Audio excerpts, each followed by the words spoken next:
It's on here now. The goalkeeper's beaten, and South Africa have done Shagger Sport 2010.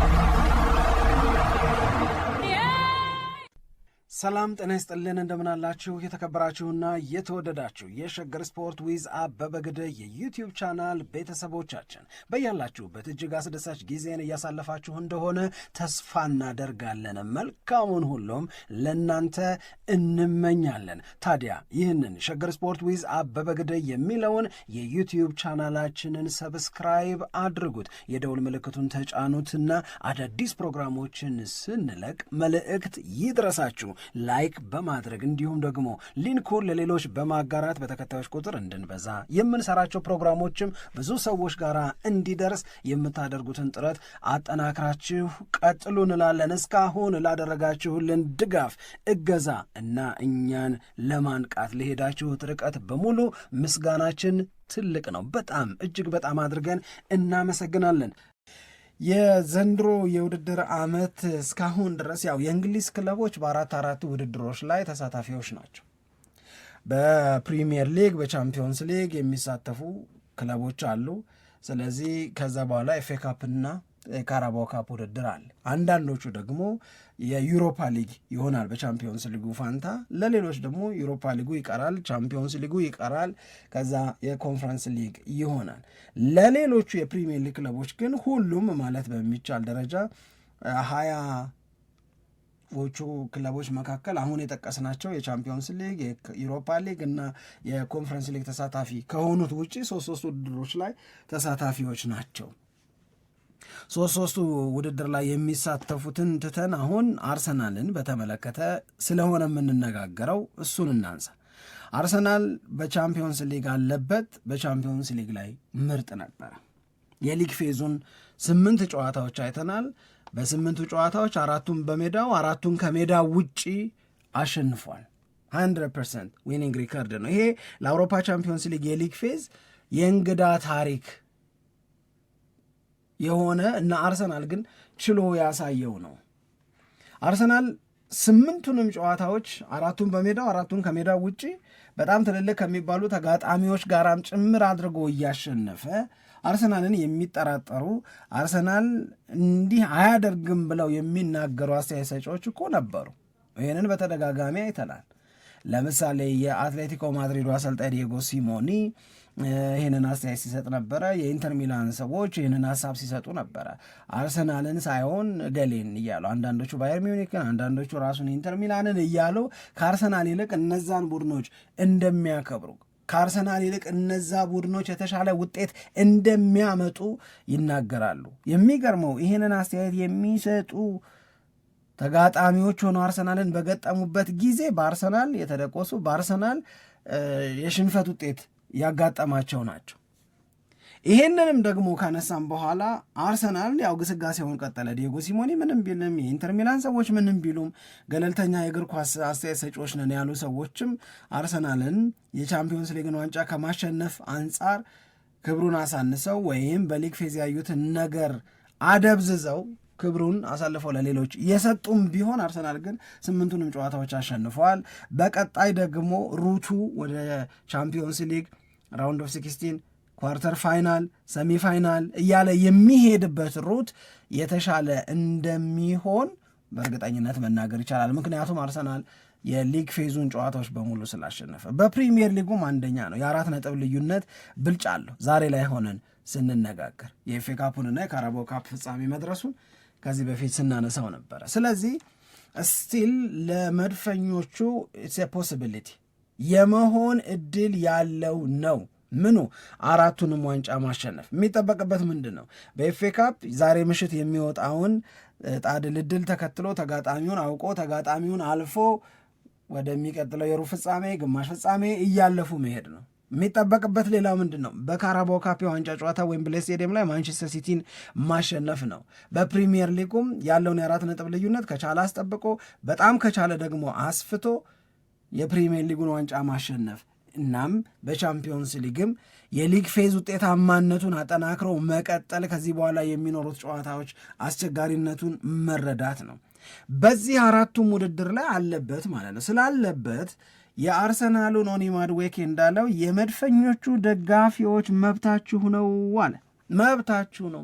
አራቱንም ዋንጫ ቡድናችን ያሸንፋል ብላችሁ ማመን፣ ያሸንፋል ብላችሁ መደሰት፣ ኤክሳይትድ መሆን መብታችሁ ነው አለ።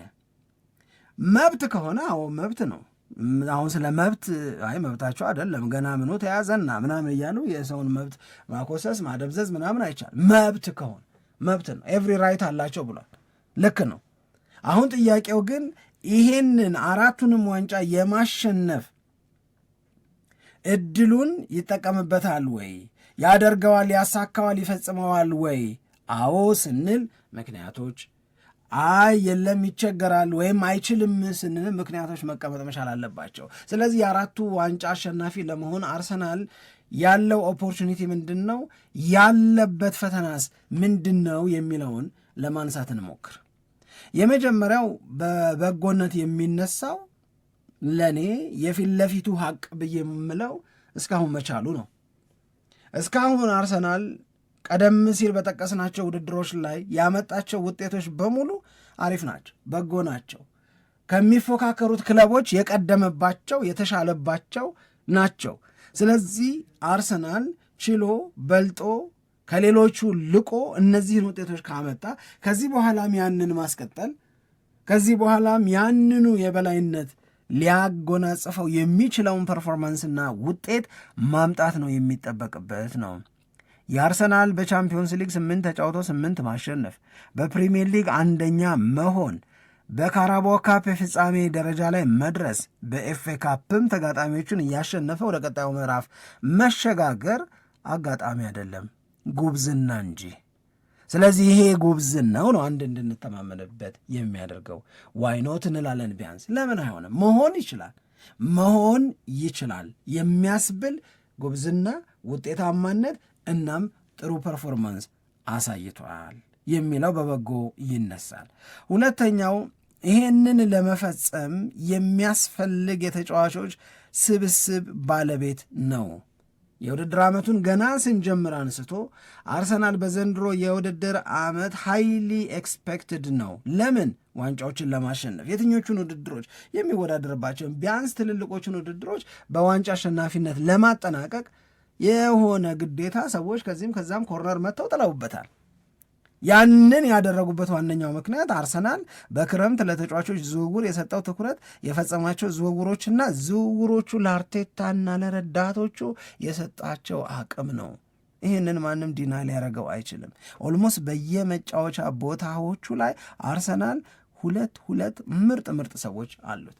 ግብ ጠባቂ ላይ፣ ሴንተር ባክ ላይ፣ ፉልባኮቹ ላይ፣ ሚድፊልደሮቹ ላይ፣ የመስመር ተጫዋቾቹ ላይ እንዲሁም አጥቂው ላይ አርሰናል አሪፍ አቅሞች አሉት። ስለዚህ እነዚህን አቅም በተሟላ መንገድ መጠቀም ከቻለ በእያንዳንዱ ጨዋታ ላይ ተመሳሳይ ተጫዋቾችን ለመጠቀም ስለማይገደድ ትላንት እንዳየነውና እንዳደረገው የእነዚህ ተጫዋቾች ተለያይቶ መግባት፣ አንድ ጨዋታ ላይ አንዱ ሌላ ጨዋታ ላይ ሌላኛው እንዲገቡ መደረግ ለአርሰናልና ለአርቴታ ከድካም ውጪ ሆነው በአራቱም ውድድሮች ላይ አራቱንም ዋንጫዎች ለማሸነፍ የሚችሉበትን እድል የሚሰጥ ይሆናል ነው።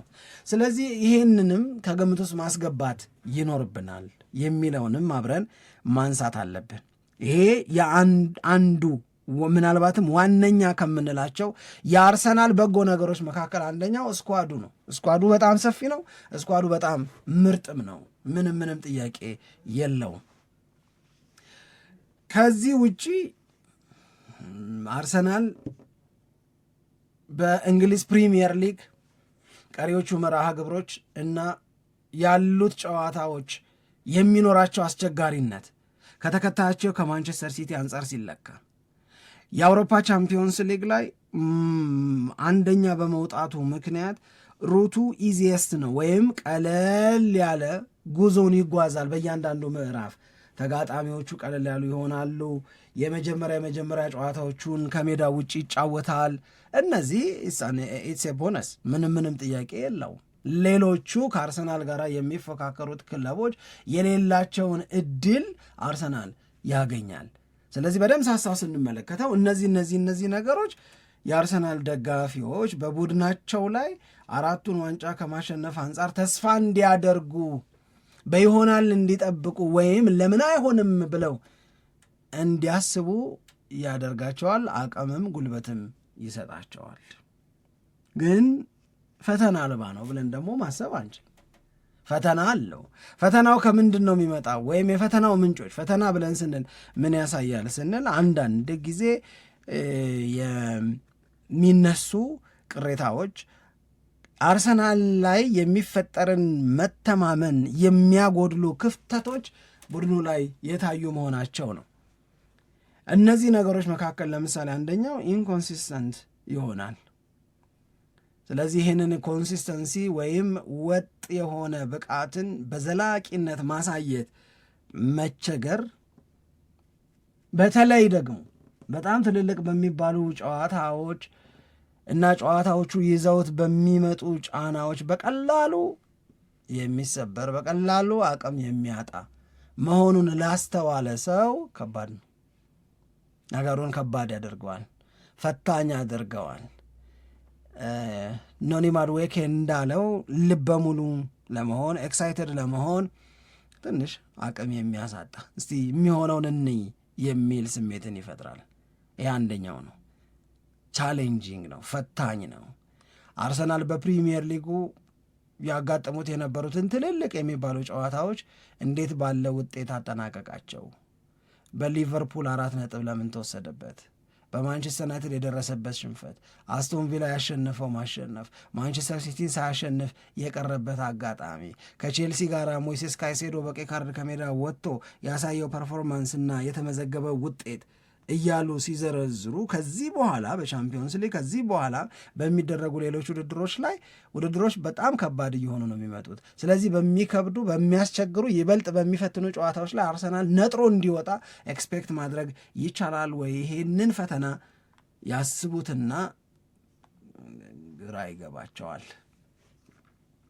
ሁለተኛው ላክ ኦፍ ኤክስፒሪየንስ ወይም የልምድ ማጣት። የምን ልምድ ያልን እንደሆነ የማሸነፍ ልምድ። በፕሪሚየር ሊግ 22 ዓመት ሆኖታል አርሰናል ዋንጫን ካሸነፈ። አሁን አርሰናል ቤት ካሉ ተጫዋቾች ዋንጫ የፕሪሚየር ሊግን የማሸነፍ ልምድ ያለው የለም። በአውሮፓ ቻምፒዮንስ ሊግ ዋንጫን አሸንፎ አያውቅም። የአውሮፓ ቻምፒዮንስ ሊግን ዋንጫ ለማሸነፍ ምን ያስፈልጋል የሚለውን ከማወቅ አንጻር ጉድለት አለ፣ ክፍተት አለ። ይሄ ክፍተት ትርጉም አለው ብለው ደግሞ የእግር ኳስ ባለሙያዎች ያስቀምጣል። የኤፍኤ ካፕን ውድድር ካሸነፈ 2020 ላይ ነው። አሁን 6 ዓመት ሆኖታል። ስለዚህ ለመጨረሻ ጊዜ ዋንጫን ያሸነፈው ከዛሬ 6 ዓመት በፊት ነው።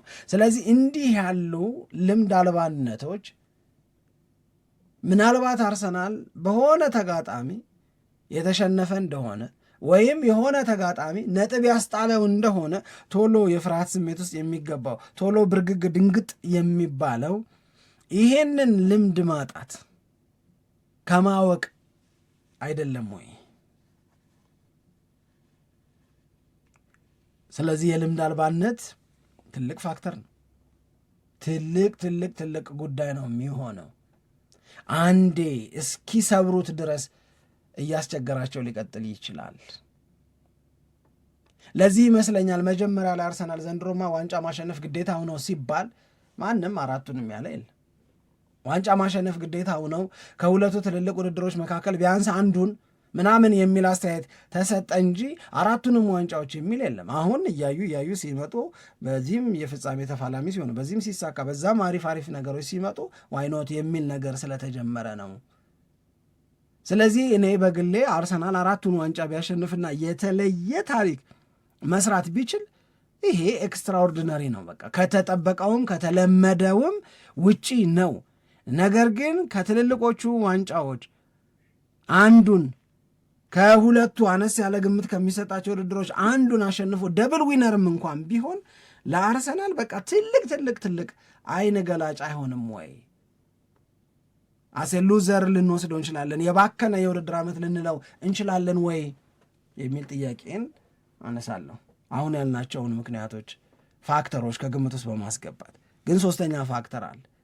አልቆም ያለው አላባራ ያለው ተከታትሎ እየቀጠለ ያለው የአርሰናል ተጫዋቾች ጉዳት። ስለዚህ ይሄ ጉዳት አርሰናልን ምን ኮስት ያደርገዋል? ምን ያስገኝለታል? ምን ያሳጣል? ከጉዳት የሚገኝ ነገር የለም። የተጎዱ ተጫዋቾችን ወይም አሉኝ የሚላቸውን ተጫዋቾች በወሳኙ የውድድር ዓመቱ ምዕራፍ ያ ማለት ከዚህ በኋላ ባሉት የውድድር ሂደቶች ላይ በተሟላ መንገድ ማግኘት አለመቻል አርሰናልን ይጎዳዋል። ምንም ጥያቄ የለው። ስለዚህ እነዚህ ነገሮች በፈተናነት በቻሌንጅነት የሚነሱ ይመስለኛል። ከዛ ውጭ ግን ያው ዝግጁ መሆን ማመን፣ ከፍርሃት ስሜት መውጣት፣ ሞር አድቬንቸረስ መሆን። አድቬንቸረስ የሚለው ወይም ጀብደኛ ሆኖ ብዙ ፈላጊ ሆኖ ወደ ሜዳ መግባት ማለት ከብሬንትፎርድ ጋር እንደነበረው ጨዋታ አለመሆን ማለት ነው እንጂ በእያንዳንዱ ጨዋታ ላይ ካላሸነፍን ብሎ ኋላን ክፍት እያደረጉ ራስን ለአደጋ እያጋለጡ መጫወት ማለት አይደለም። ነገር ግን ድልን በደንብ ዲማንድ ማድረግ፣ ይህንን ጨዋታ ማሸነፍ አለብኝ ብሎ ከራስ ብዙ መጠበቅ እና ብዙ መስጠት። ይህንን ኢነርጂ አርሰናል ተጫዋቾች፣ ይህንን ኢነርጂ አርሰናል አሰልጣኝ ባጡት አጋጣሚ በሙሉ አርሰናል ውጤቶች ተበላሽተውበታል። ደረስንብህ ባሉት ቁጥር እየተደነገጠ አይዘለቅም። ይሄ ነው የሚነሳው። ግን የአነሳ ነው የኖኒ ማድዌኬን ሀሳብ ነው። አራቱንም ዋንጫዎች ማሸነፍ ስቲል ፖሲቢሊቲ ነው። የአርሰናል ደጋፊዎች መብታቸው ነው ኤክሳይትድ መሆን፣ መደነቅ፣ መደሰት፣ ይህንን በጥሩ ስሜት ማሳለፍ ይችላሉ ብሎ የተናገረውን ነገር ነው ያነሳ ነው። ታይጃኒ ራይንደርስ ግን አለን ከስር እያለን፣ ጋርዲዮላ ግን አርሰናልን ማድረግ የምንችለውም የሚጠበቅብንም ከስር መከተል፣ ብዙ አለመልቀቅ። በዘንድሮ የውድድር ዓመት በአርሰናልና በሲቲ መካከል ያለው የነጥብ ልዩነት አሁን ከሆነው 4 ይልቅ በብዙ ሊሰፋ የሚችልበት እድል አለ። ከዚህ በፊት ስናነሳ በነበረው ፕሮግራማችን ላይ እንዳልነው ማንቸስተር ሲቲ ማሸነፉን አውቆ ወደ ሜዳ ሲገባ አርሰናል ማሸነፍ ያቅተዋል። ማንቸስተር ሲቲ ወይ ተሸንፎ ወይ አቻ ወጥቶ የማንቸስተር ሲቲን መሸነፍና አቻ መውጣት አውቆ ወደ ሜዳ ሲገባ አሸንፎ የነጥብ ልዩነቱን ማስፋት የሚያቅተው አርሰናል ሊተማመኑበት ቢከብድ የሚያስቸግር አይመስለኝ። ቆይ ቢያስብል ማለት ነው። ዘንድሮ ይሄ በጣም በብዙ አጋጣሚዎች ተከስቷል። ሲቲ ሲያሸንፍ የግድ ማሸነፍ አለበት። አሸንፏል አይደል? በቃ ሪስፖንድ ማድረግ ያለብኝ ለሲቲ ድል መልስ መስጠት ያለብኝ ጨዋታዬን ድል በማድረግ ነው በሚል ስሜት ወደ ሜዳ ገብተው ተጋጣሚዎቻቸው ላይ ብልጫ ወስደው ቀጥቅጠው ያሸንፋሉ ስንል ለማሸነፍ ሲቸገሩ እናያለን። ማንቸስተር ሲቲ በብራይተን ነጥብ ሲጥል፣ ማንቸስተር ሲቲ በማንቸስተር ዩናይትድ ሲሸነፍ እነሱ ከሊቨርፑልና ከኖቲንግሃም ፎረስት ጋር 0-0 እየወጡ አይሆንም ነው። ይሄ ባህሪ ከሻምፒዮንነት ስንል ከ4 ነው አሁን እያወራን ያለን። ምክንያቱም የትላንትናውን የኤፍኤ ካፕ ድል ተከትሎ ከተለያዩ ኮርነሮች ኳድራፕል ዊነር እየተባለ ስለሆነ አስተያየት የሚሰጠው አይደለም። 4 ዋንጫ፣ አንዱን ትልቁን የፕሪሚየር ሊግ ዋንጫ፣ አንዱን ትልቁን የቻምፒዮንስ ሊግን ዋንጫ ለማሸነፍ አሸናፊ ለመሆን የሚጠበቁ ካራክተሮች አሉ፣ የሚጠበቁ ባህሪያት አሉ። እንደነዚህ ባሉ አጋጣሚዎች አርሰናል ይህንን ባህሪ አላየንበትም። ስላላየንበት ያደርገዋል ብሎ ለመደምደም እንቸገራለን ብለው አስተያየት ሰጡ እኮ። በቃ ሊድስ ዩናይትድን ሲያሸንፍ እነ ፖል ሜርሰን የዋንጫ ቲም ማለት ይሄ ነው እንዳሉት፣ ሰንደርላንድን ሲያሸንፍ የአርሰናል የዋንጫ ቡድንነት ተገለጠ ምናምን እንዳሉት አይነት ሆኖ መቀጠል አለበት አርሰናል። ይሄንን ካላደረገ ያስቸግራል። ስለዚህ እነዚህ እንደ ጉድለት ይነሳሉ። የነ ጋርዲዮላ እና የማንቸስተር ሲቲ ተጫዋቾች አርሰናልን ጫና ካሳደርንበት ድልን የኛ ማድረግ እንችላለን የሚለው እምነታቸው ለአርሰናል የማያግዝ ነው። ምክንያቱም አርሰናል እነሱ እንዳሉት አለመሆኑን ማረጋገጥ በተግባር በደንብ ማሳመን አልቻለም። ስለዚህ ይሄንን ማሰብ ይሄንን ማስተዋል ይገባል ነው የምንለው። ይሄ በሰሞኑ የአርሰናል አሰልጣኝ፣ የአርሰናል ተጫዋቾች፣ የሲቲ ተጫዋቾች እና የገለልተኛ እግር ኳስ ተንታኞች ሀሳብ ላይ መነሻ አድርገን በፈተናነትም በመልካም አጋጣሚነትም መነሳት ያለባቸው ወይም መሰጠት ያለባቸውን ሀሳቦች ስናነሳ ነው። ወደ ሌሎች ጉዳዮች እንሂድ። እዚሁ ላይ ተደርበው መነሳት መቻል ያለባቸው አንዱ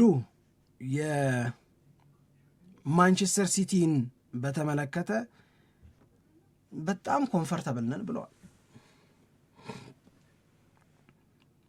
በጣም ኮንፈርተብል ነን ስንላችሁ ግን ይሄ ምቾት ሰሞኑን የመጣ አድርጋችሁ እንዳትወስዱታል። ነበረ፣ ጥሩ ነበርን፣ ጥሩ ይሰማን ነበር፣ የተቸገርንባቸው አጋጣሚዎች እንዳሉ ፊል እናረግ ነበር። ግን አሁን ምንም አትጠራጠሯል፣ የመልበሻ ቤታችን ሙድ ተቀይሯል። በተለይም ሊቨርፑልን ካሸነፍን በኋላ በተለይም የነጥብ ልዩነቱ ወደ 4 እንዲያንስ ካደረግን በኋላ አርሰናልን አሳዶ የመያዝ እምነታችን በዘንድሮ የውድድር ዓመት አቺቭ የማድረግ የማሳካት አቅማችን ጥሩ እንደሆነ እየተሰማን ነው አለ። ይህንን ነው ማድረግ የምንፈልገው። ላለመሳሳት መትጋት፣ በእያንዳንዱ ጨዋታ ላይ ከላይ ያለውን አርሰናል የሚሞግት እኛን ደግሞ የሚያበረታ ፐርፎርማንስና ውጤት ማምጣት አለብን ብለን እናምናለን። ለዛም እየሰራን ነው ብለዋል። እንመናቸው ወይ? ከረንትሊ ፉልሃምን ያሸነፉበትን መንገድ ነው ለመጨረሻ ጊዜ ያየነው 3-0። የፈርስት ሃፍ ፐርፎርማንሱ የእውነት ለመናገር የሚያስፈራ ነው። ግን ኮንሲስታንት ነው ወይ የሚለውን አሁንም የጥቂት ጨዋታዎች ዕድሜ የምንፈልግ ይመስለኛል።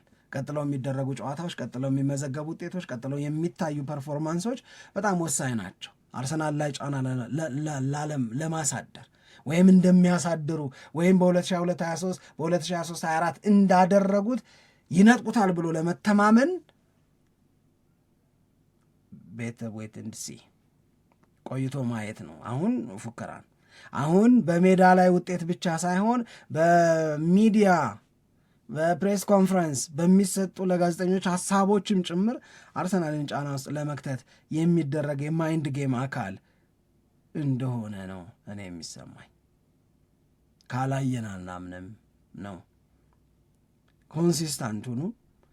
እንዲህ ያለ አጨራረስን ማሳመር ላይ ማንቸስተር ሲቲ ታሪኩ ሪከርዱ በጣም ጥሩ ነው። ዘንድሮ ይሄንን ማድረግ ይችላል ወይ? የዘንድሮ ማንቸስተር ሲቲ እንደቀደሙት ሲቲዎች ልንተማመንበት የሚገባ ቡድን ነው ወይ? ጉድለቶቹ፣ ክፍተቶቹ ያንን ስሜት ከመፍጠር አንጻር ወደኋላ አይዙንም ወይ? ይሄ ጥያቄ አሁንም በእኔ በኩል አልተቀየረም ለማለት ነው። ስለዚህ በጣም ኤክሳይቲንግ ነው ከተባለ የአርሰናል 4 ዋንጫ ማሸነፍ አይነት ምናምን ሳይሆን በጣም ኤክሳይቲንግ ከሆነ በመጪዎቹ ቀሪ ጊዜያቶች ምን ይፈጠር ይሆን የሚለው ስሜት ነው እኔን ኤክሳይትድ የሚያደርገኝ በግል። ምን ይፈጠር ይሆን? አርሰናል የቱ ጋር ይቸገር ይሆን? ሲቲ የቱ ጋር ማርሽ ቀይሮ አርሰናል ላይ ስጋት ይሆንበት ይሆን? መንጠቅም ካለ እውነት ይነጥቀው ይሆን ወይ የሚለውን ጥያቄ እያንዳንዱ ጨዋታ የመመለስ አቅምና እድል ስላለው ያንን መጠበቅ ነው። በነገራችን ላይ ዋቲፍ አርሰናልና ማንቸስተር ሲቲ አሁን በኤፍኤ ካፕ ዛሬ እጣ ሲወጣ ሊደርሳቸውም እኮ ይችላል።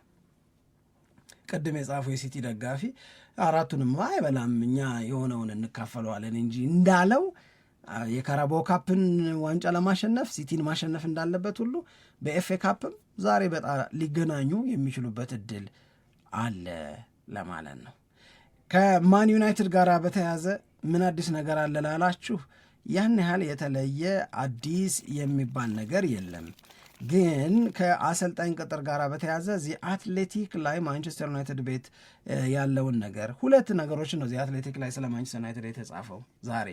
አንደኛው ክረምቱ ከአሰልጣኝ ቅጥር ጋር የሚኖረውን አስቸጋሪ ፉክክር፣ በዛ ፉክክር ውስጥ ማንቸስተር ዩናይትድ ያለበት መሆኑን፣ በዛ ፉክክር ውስጥ ግን ሪያል ማድሪድም ያለበት መሆኑን፣ በዛ ፉክክር ውስጥ ምናልባት ሌሎች ትልልቅ የፕሪሚየር ሊግ ክለቦች እና የአውሮፓ ክለቦች ሊገቡ የሚችሉ መሆኑን አንስቶ ከዚህ አንጻር ማንቸስተር ዩናይትድ ምን ማድረግ አለበት ብሎ የሚጠይቅበትና ጥያቄውን በትንታኔ ለመመለስ የሚሞክርበት ነው። ከአልቫሮ አርቤሎዋ ጋር ሪያል ማድሪድ ለሚቀጥለው የውድድር ዓመት ይቀጥላል ተብሎ ይጠበቃል። ማንቸስተር ሲቲ እና ጋርዲዮላ አብረው ይቀጥላሉ ተብሎ ይጠበቃል። የአርነ ስሎትና የሊቨርፑል የመጨረሻ የውድድር ዓመት አለመሆኑ አፋችንን ሞልተን የምንናገርበት ነው። ማንቸስተር ዩናይትድ ከማይክል ካሪክ ጋር 2026-27ን እንደሚቀጥል መናገር አንችልም። ስለዚህ አሰልጣኝ መቅጠር የብዙ ትልልቅ ክለቦች ፍላጎት ነው። ያልተመለሱ ጥያቄዎች አሉን ከአሰልጣኝ ቅጥር ጋር በተያያዘ እዚህ ውስጥ ሪያል ማድሪድ፣ ማንቸስተር ዩናይትድ ጉልበታቸውን የሚያሳዩበት ማን የፈለገውን ያገኛል። በጋራ ተመሳሳይ ሰው ቢፈልጉስ በማን የበላይነት ወይም ማን ተሽሎ እና በልጦ ፍላጎቱን ይፈጽማል የሚለው በጣም ወሳኝ ነው። በጣም በጣም በጣም በጣም ወሳኝ ነው። ይህንን ያነሳል ዚህ አትሌቲክ። ሁለተኛው የኦማር በራዳን ጉዳይ ያነሳል።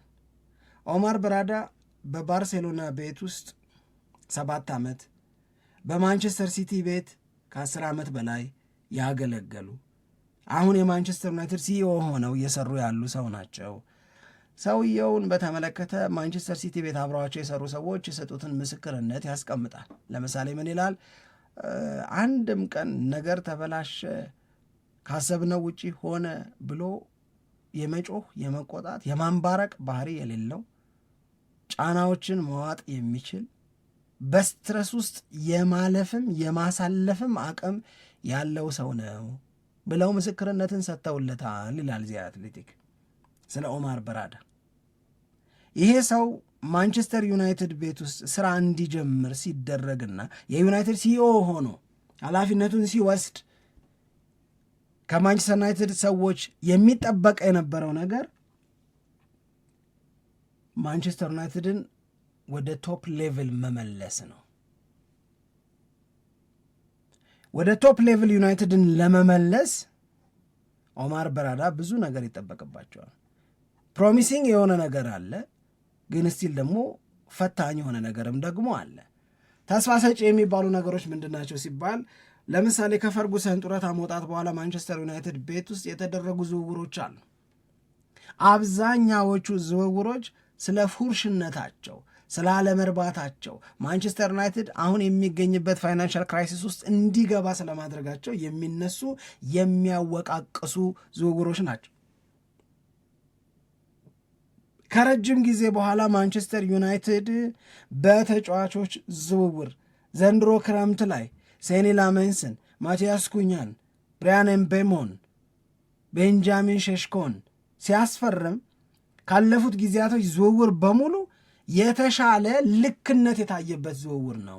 እዚህ ውስጥ ኦማር በራዳና ሚናቸው መጠቀስ አለበት። ኮስቲ የሆነ ወይም ዋጋ የሚያስከፍል ወይም ማንቸስተር ዩናይትድን ወደኋላ የሚጎትት ሌሎቹ ላይ ለመድረስ የሚያደርገውን ጥረት አስቸጋሪ የሚያለፋ ምናልባትም የማይቻል የሚያደርገውን ነገር ያስተካከልለታል ነው። ይህንን ነው የሚያነሱት። አልፎ አልፎ የተሳኩ ዝውውሮች አሉ ካላልን በስተቀረ ዩናይትድ ቤት የነበሩት የሜዳ ውጪ ተደጋጋሚ የሚባሉ የስህተት ውሳኔዎች የመስተካከል እድል አላቸው ብለን ተስፋ እንድናደርግ የአሁኑ ክረምት ግዢ ያስችላል። አጥቂ ላይ የተሰራው ስራ ቆንጆ ነው።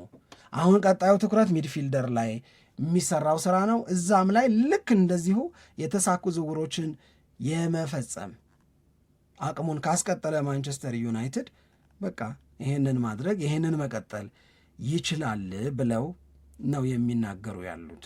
ይሄም ከማንቸስተር ዩናይትድ ጋር የሚያያዙ ናቸው። ግን የሚወቀሱባቸው ነገሮች የሉም ወይ? የነ ዳን አሽወርዝን የሚያነሳሳው አለ፣ የአሞሪምን ቅጥርና ስንብት የሚያነሳሳው አለ። በጣም ብዙ ነገሮች ይነሳሉ። ማንቸስተር ዩናይትድን ወደኋላ የመለሱ የሚሏቸው ዝውውሮች አሉ።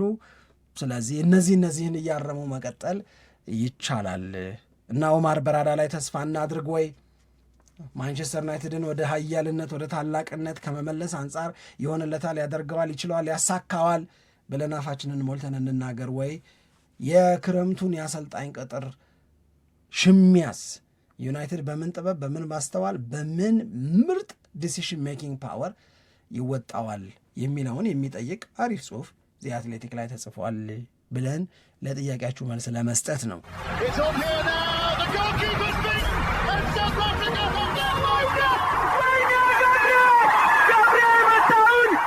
Shaker Sport 2010